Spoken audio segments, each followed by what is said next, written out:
The most dangerous part of a flight is not the storm at cruising altitude. It is the first 30 seconds after the throttles go forward.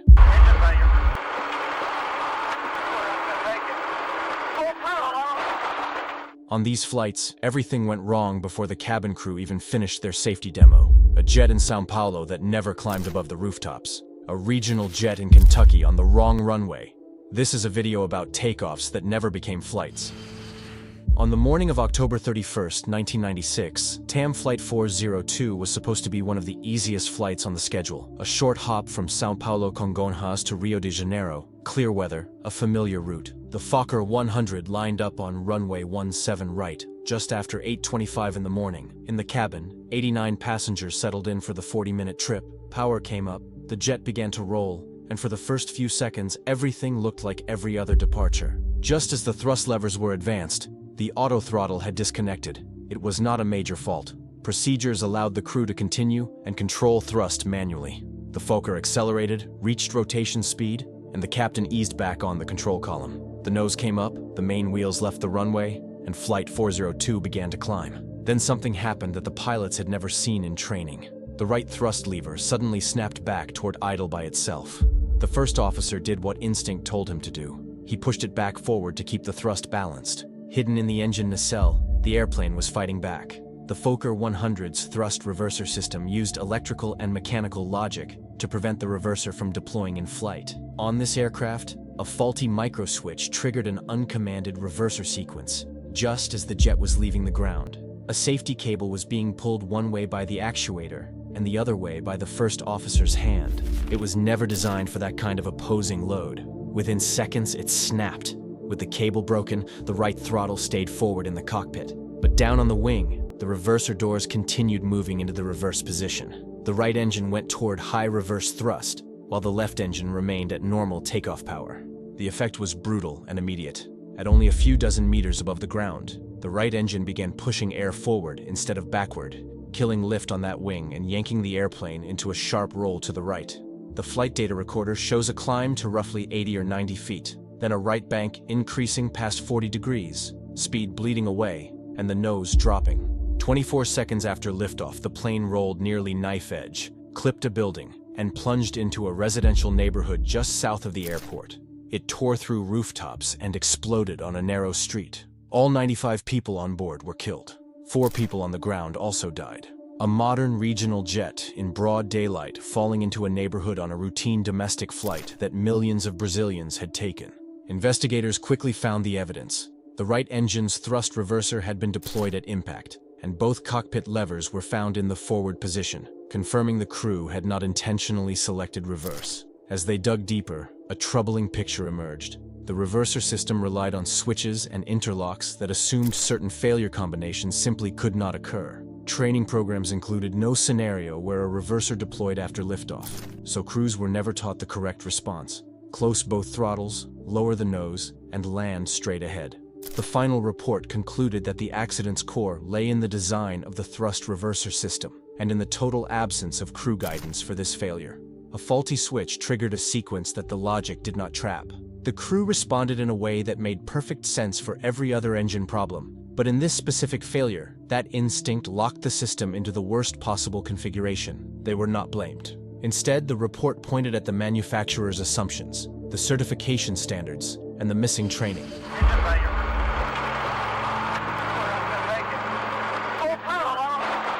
On the morning of August 31st, 1988, Delta Airlines Flight 1141 lined up on runway 18 left at Dallas-Fort Worth for what should have been a routine hop to Salt Lake City. The Boeing 727 had come in earlier from Jackson, Mississippi, with no recorded mechanical problems. There were 101 passengers and 7 crew on board. Up front were Captain Larry Davis, a veteran 727 pilot, First Officer William Kirkland, and Flight Engineer Stephen Judd. They had done this kind of departure hundreds of times. That familiarity, and what they chose to talk about while waiting at the end of the runway, would quietly set them up for what happened next. The crew were cleared to line up behind a departing wide body and told to wait for wake turbulence spacing. They actually asked for 2 minutes instead of 1, then settled into the hold. On the cockpit voice recorder, the conversation drifted away from checklists into talk about careers, unions, and even a dark joke about what they would say on the recorder if they ever crashed and someone listened later. For several minutes, almost nothing was said about the actual configuration of the jet sitting on the runway threshold.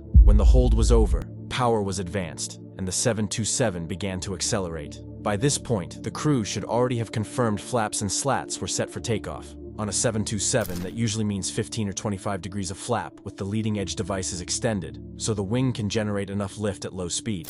The checklists called for that configuration to be set and cross-checked before they ever reached the runway. On Flight 1141, those items were spoken out loud, but the physical action never followed.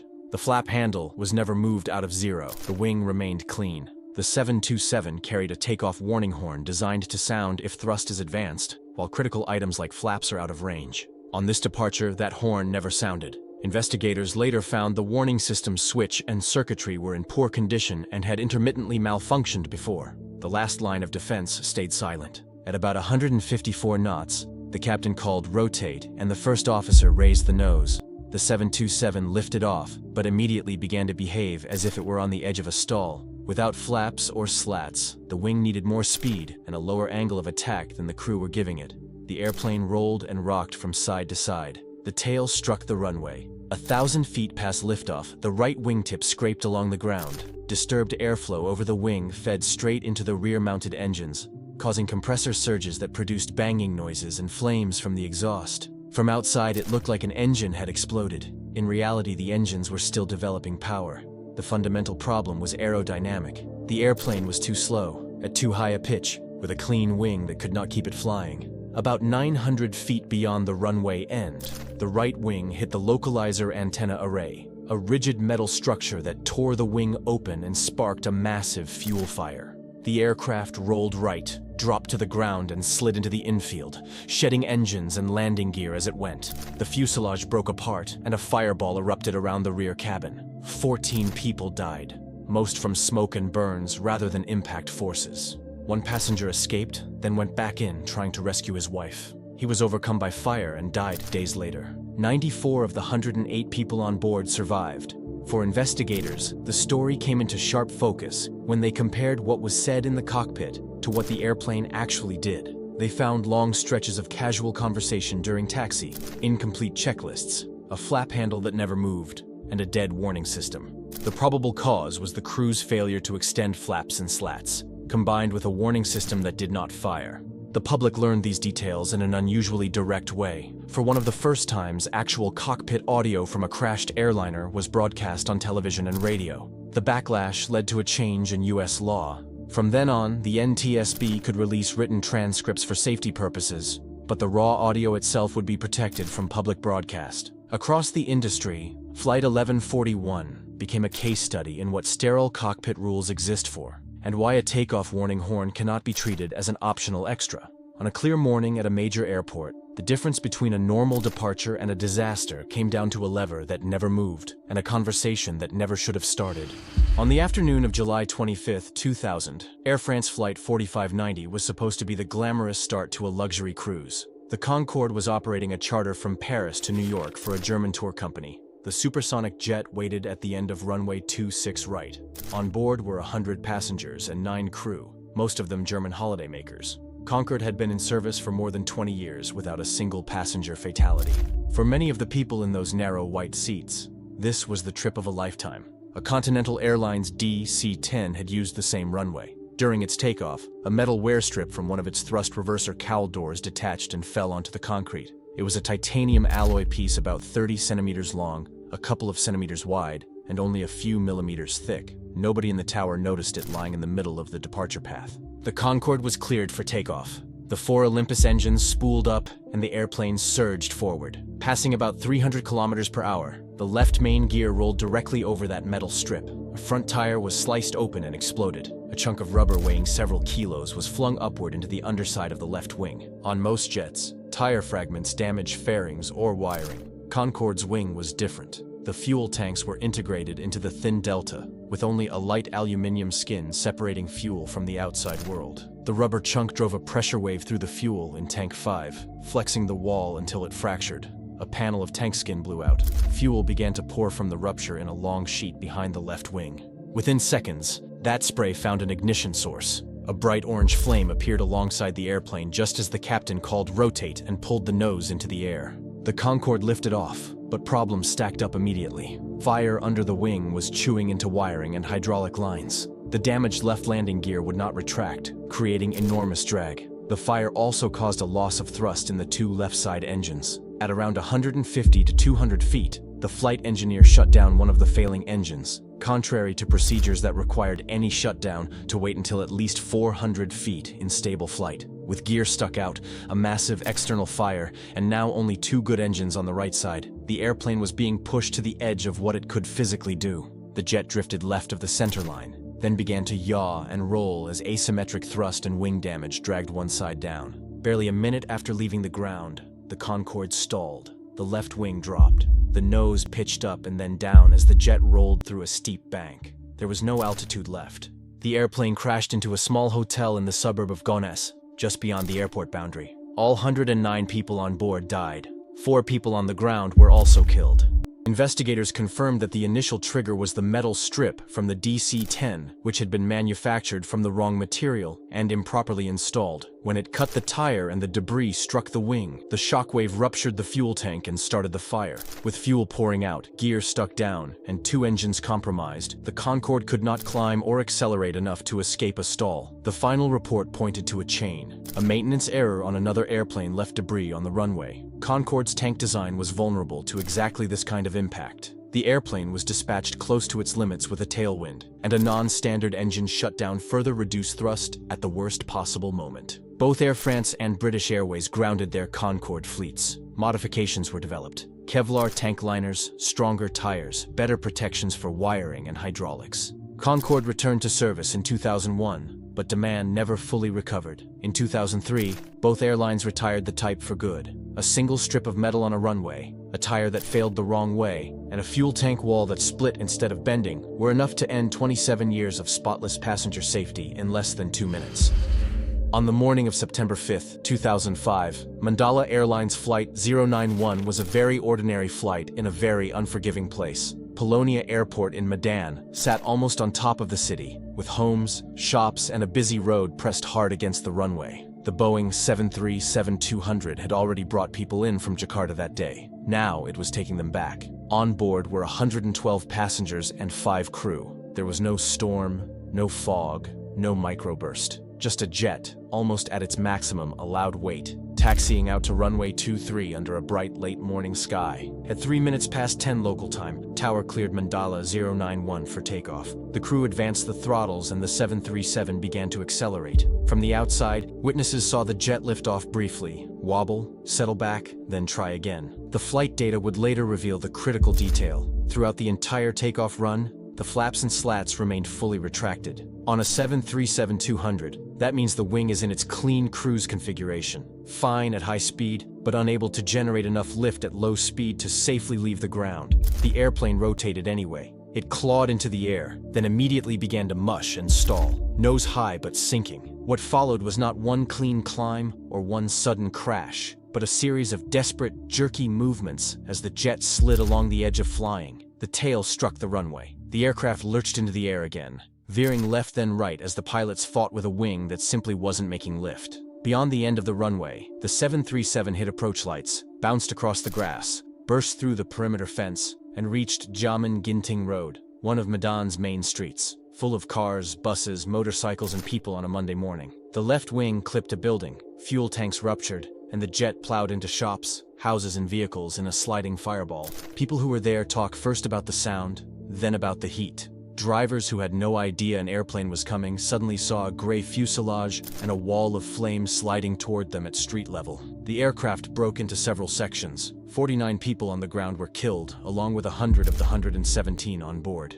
Yet inside the shattered aft fuselage, a small pocket of survivable space remained. 17 passengers escaped, including a mother and her 17-month-old child found virtually uninjured. Very quickly, rumors began about why the 737 had come down so fast. The most persistent story involved durian, 2 tons of the pungent fruit supposedly loaded in the cargo hold, making the aircraft too heavy. Investigators found that the actual takeoff weight was within limits. The load may have been on the edge, but it was not enough by itself to prevent flight. The real answer lay in the flight recorders. The data showed that when the crew advanced the throttles, the flaps were at 0 and stayed there. On almost every airline 737 takeoff, flaps are set to 5, 10, or 15 degrees. That extra camber gives the wing the lift it needs at low speed. Standard checklists contain explicit items to confirm flap position before departure. That morning, those items were not properly completed, and no one cross-checked the wing. There was another missing voice as well. The aircraft had a takeoff warning system that should sound a loud horn if thrust is advanced,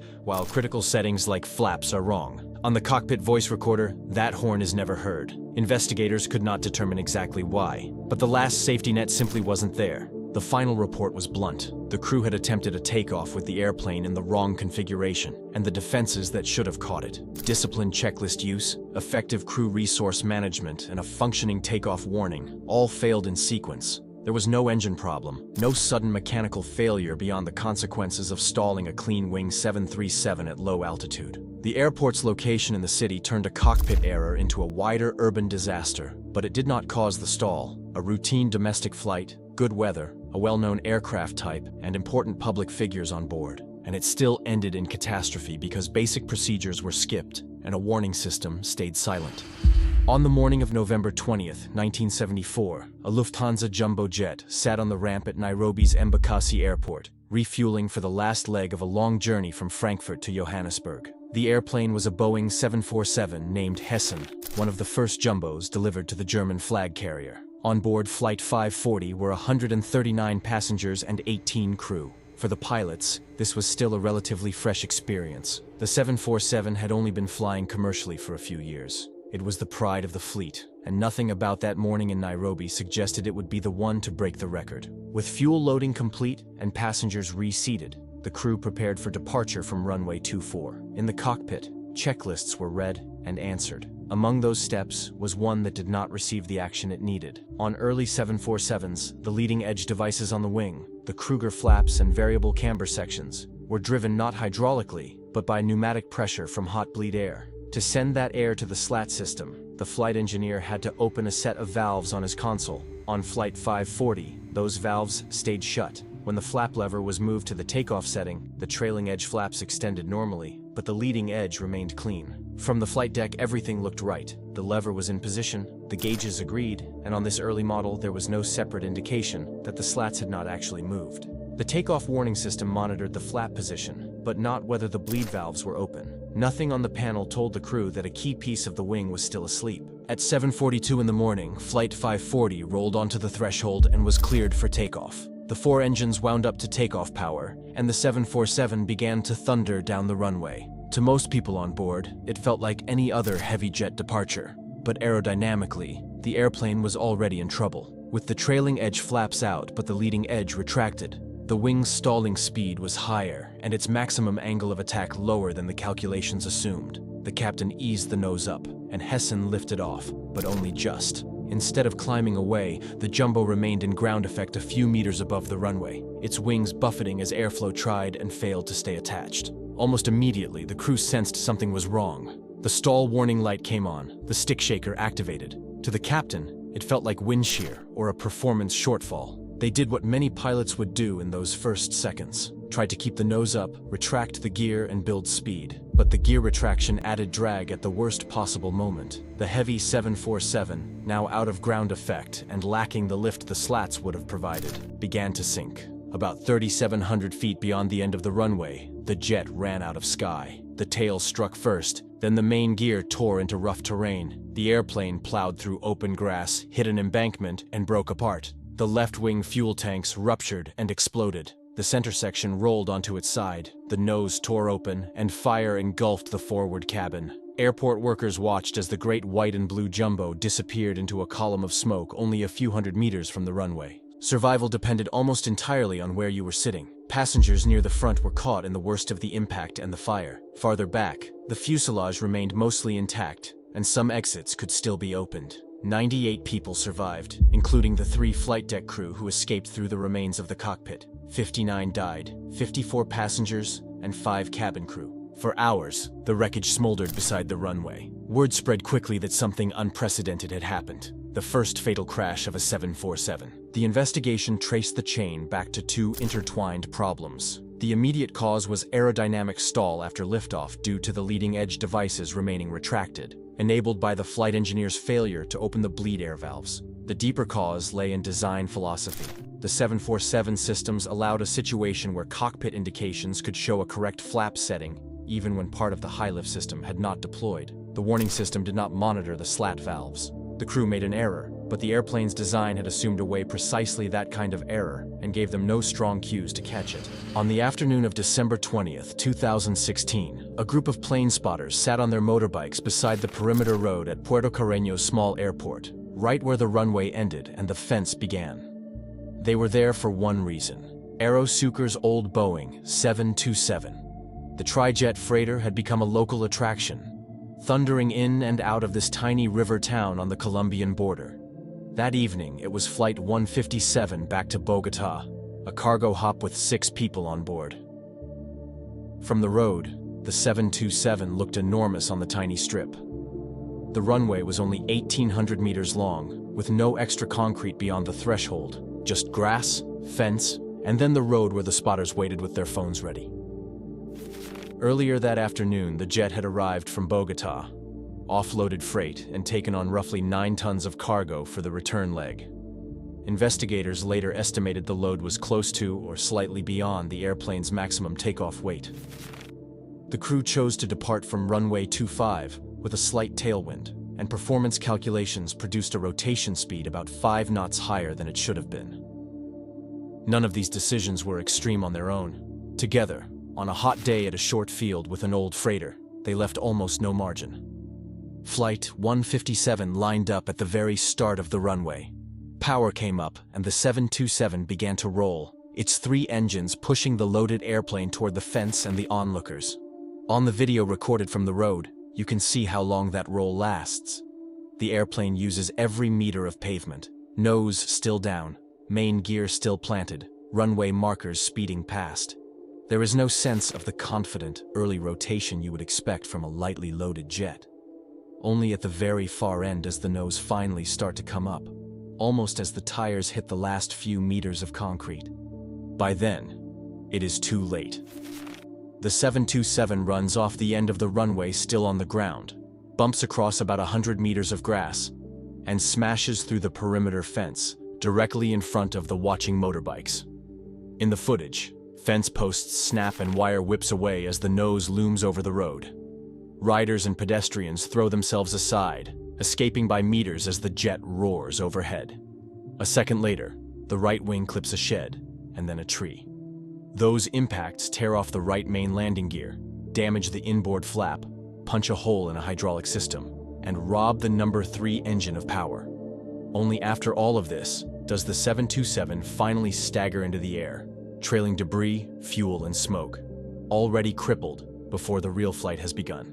Inside the cockpit, the situation shifts from a long takeoff roll into a systems emergency at low altitude. Hydraulic pressure is dropping. The crew know they have damage on the right side, but do not yet know that a gear leg is gone or how bad the structural harm is. The airplane climbs to roughly 700 or 800 feet and begins a shallow right turn. On the flight path reconstruction, that turn grows into a lazy descending arc. The damaged right wing cannot carry its share of the load. With hydraulic leaks, the crew are losing the systems that help them keep the airplane in trim.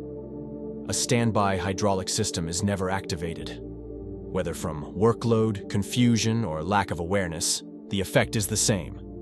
Control authority bleeds away as the 727 drifts farther from the field. Witnesses watch the airplane circle back toward open terrain. From a distance, it does not look violent, more like a heavy jet that simply cannot climb. Then the nose drops, and the descent steepens. About 4 nautical miles from the airport, Flight 157 hits flat ground in the scrub beyond the town and disintegrates in a fireball. 5 of the 6 people on board are killed. Only 1 crew member survives, pulled from wreckage that was barely recognizable. The investigation tied the chain together. The airplane had almost certainly exceeded its permitted takeoff weight. Rotation was late, the rate of nose-up pitch was half what it should have been, and the tailwind stretched the ground run further. Those factors kept the 727 on the ground past the pavement, where obstacles inflicted damage that made it nearly uncontrollable. Behind all of it sat a larger question. Why was a 727 operating out of this airport at all when the field was not formally approved for that type? And why had that been tolerated for years by both the airline and the regulator? For investigators, it became a textbook case of how performance margins, loading discipline, and runway choices matter even more when you are flying old hardware out of short, hot strips at the edge of the map. Just before sunrise on August 27, 2006, Bluegrass Airport in Lexington, Kentucky, felt like any other quiet regional field at the edge of the night. Comair Flight 5191, a Bombardier CRJ-100 operating for Delta Connection, was starting the short hop down to Atlanta. 47 passengers and 3 crew were on board. In the cockpit sat Captain Jeffrey Clay and First Officer James Pole Hinkey. They were told to depart from runway 22 and began to taxi out into the pre-dawn dark. Bluegrass, however, was not in its standard configuration that morning. Runway 22, the main departure runway, intersected a shorter cross runway, 26, which had been partially realigned and was no longer used for airline departures. Construction had changed some taxiways and lighting. Even so, there were clear cues available. Painted signs, surface markings, and most importantly, the lighting. Runway 22 had bright centerline and edge lights. Runway 26 was dark. The tower controller cleared the flight to taxi to runway 22, but did not give step-by-step instructions. As the jet left the ramp area, the 2 pilots chatted about work schedules, training, and pay. The kind of slightly weary small talk any 2 colleagues might have at 6 in the morning. Under US rules, that conversation should not have been happening at all. The sterile cockpit rule bans non-essential conversation during taxi, takeoff, and landing. On Flight 5191, the cockpit voice recorder later revealed, the crew broke that rule repeatedly.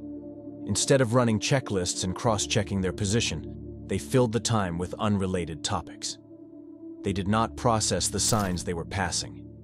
They crossed the hold short line for runway 22, continued past it, and turned instead onto runway 26, a strip barely 3,500 feet long, with no centerline lights and not enough distance for a loaded CRJ to safely get airborne.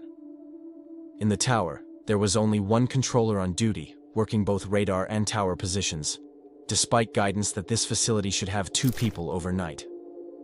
He cleared the flight for takeoff from 22 and then turned away from the window to handle paperwork. He did not see the jet line up on the wrong runway. There was no surface radar to warn that the airplane was about to depart from a strip that was too short. At 6:06 in the morning, Comair 5191 began its takeoff roll.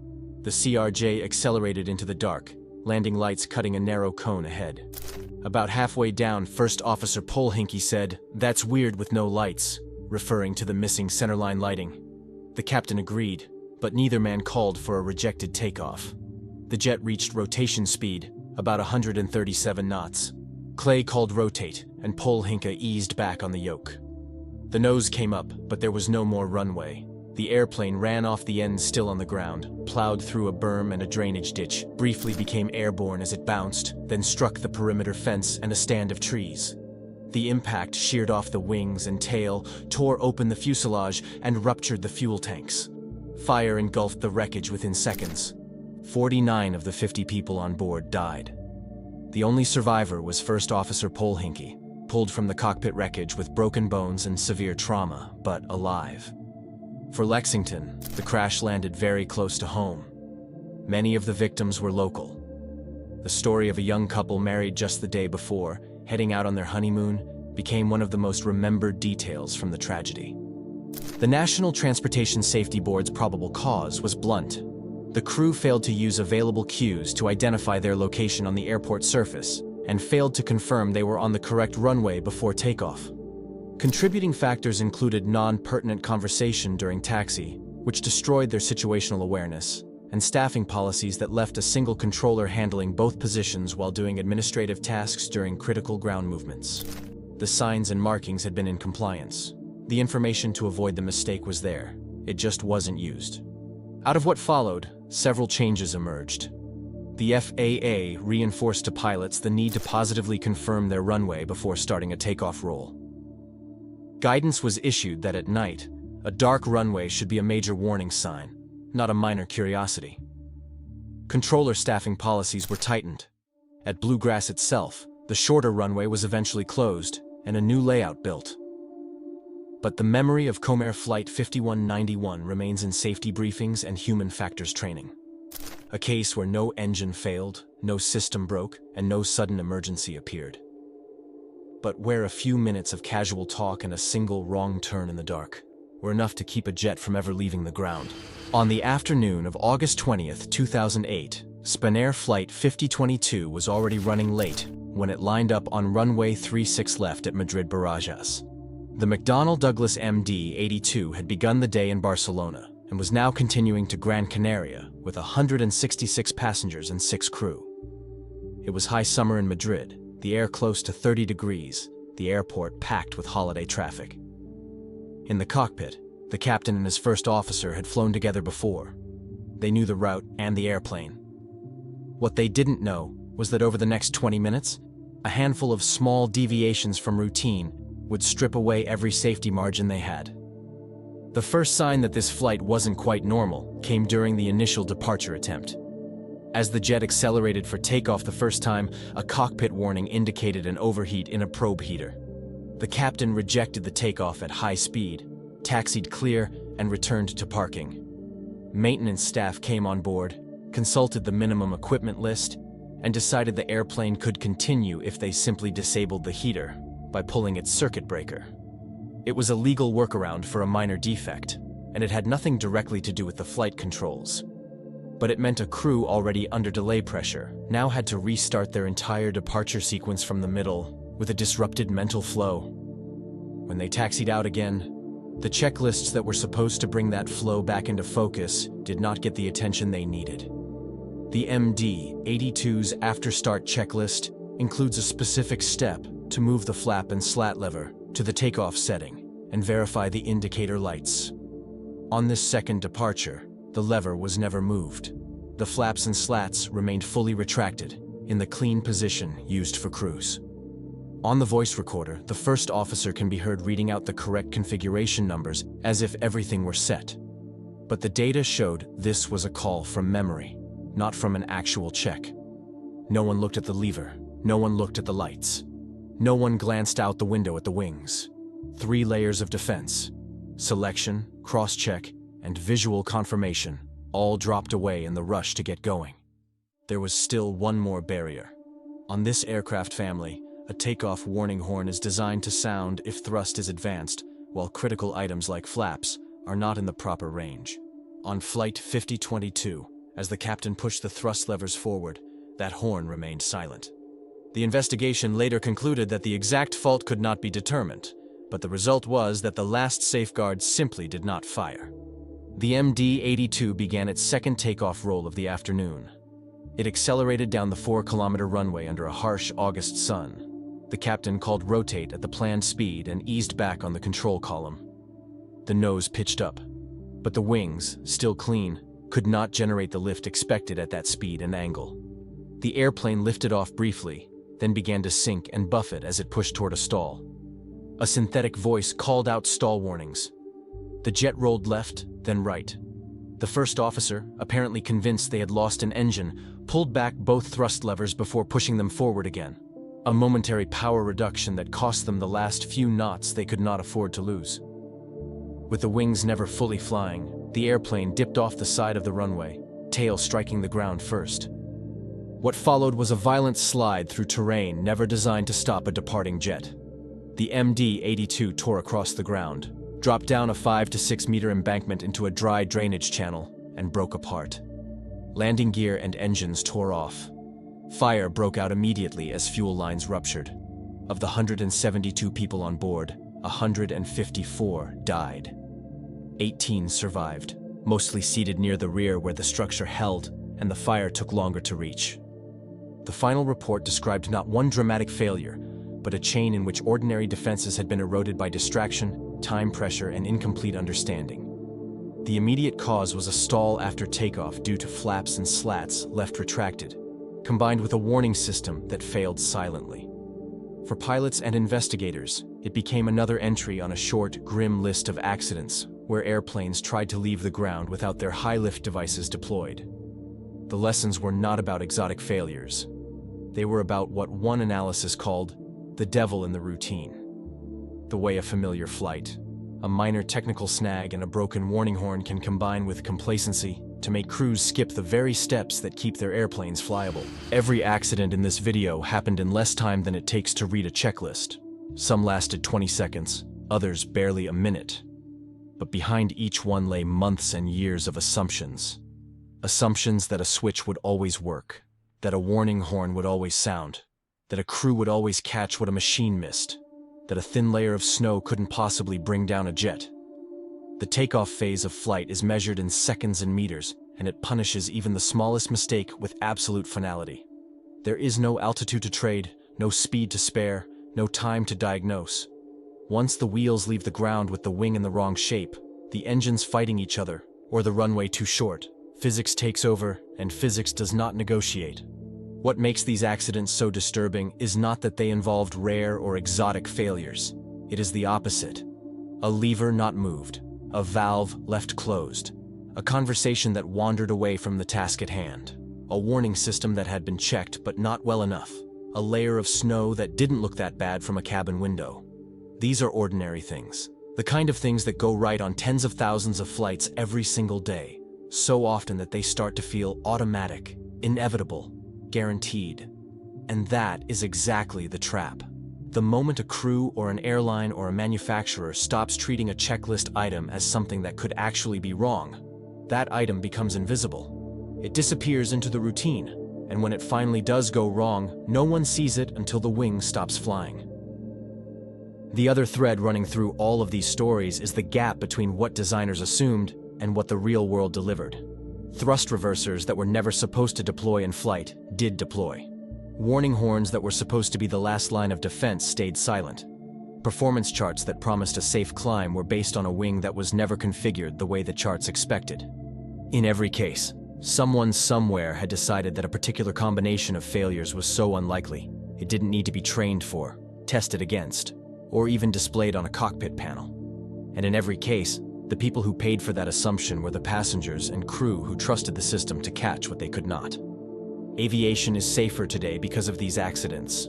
Checklists are more disciplined, warning systems are more robust, and design standards now account for failures that were once considered impossible. But the core lesson has not changed since the first of these crashes, and it will not change after the last. Takeoff is a bet placed every single time a jet lines up on a runway. A bet that everything has been done right, that every switch is where it should be, and that the wing will do what the numbers promise.